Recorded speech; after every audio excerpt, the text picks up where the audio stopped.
Ya guys, betul sekali ya. Apapun hasil di pertandingan antara Indonesia versus Filipina ini adalah satu hal yang bisa dibilang tetap kita support ya. Tetap kita support. Menang ataupun kalah, Indonesia adalah satu hal yang wajib kita berikan dukungan apapun hasil yang diraih oleh Timnas Indonesia U23. Dan tahukah kalian jika pelatih Gerald van der Burg memberikan komentarnya terkait pertandingan Indonesia versus Filipina? Laga kedua Timnas Indonesia U23 di ajang bergengsi Piala AFF U23 2025 menghadirkan satu pertanyaan besar. Siapa akan menjadi line up utama dan siapa yang akan menjadi pemain pengganti ya? Pelatih Gerald van den Burg sendiri membuka peluang untuk melakukan rotasi pemain saat menghadapi Filipina di Stadion Utama Gelora Bung Karno, Senayan, Jakarta pada Jumat 18 Juli 2025. Usai kemenangan telak atas Brunei Darussalam dengan skor mencolok, Van den Burg menegaskan bahwa tidak ada jaminan starter tetap dalam skuadnya, di mana ia menekankan pentingnya kebugaran dan juga kebutuhan taktik sebagai dasar utama dalam menentukan susunan pemain. Beliau mengatakan seperti ini guys. Mungkin, ujar Van den Burg ketika ditanya soal kemungkinan mengubah komposisi starter. Satu nama yang menjadi sorotan adalah Jens Schrijven. Penyerang keturunan Belanda itu mencuri perhatian dengan mencetak 6 gol di laga debutnya.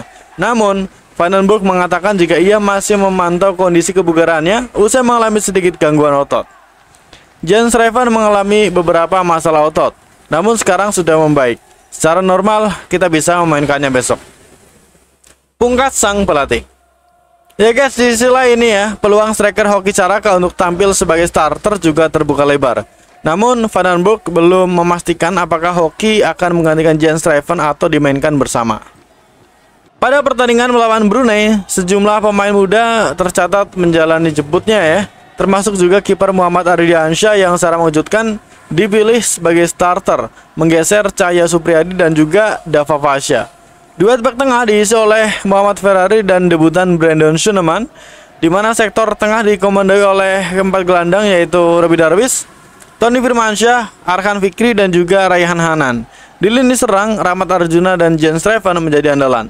Nama-nama seperti Hoki Caraka, Altaf Indi, hingga Firman Juliansyah justru masih menunggu kesempatan dari bangku cadangan. Dengan hanya dua tim teratas yang lolos dari fase grup ke semifinal, maka Van den Burg kemungkinan besar akan memainkan strategi campuran antara menjaga intensitas serangan dan juga menghindari cedera para pemain kunci. Ya guys, pertandingan melawan Filipina sendiri menjadi penentu langkah bagi Garuda Muda ke semifinal, sekaligus ujian konsistensi tim Garuda Muda di bawah nahkoda baru.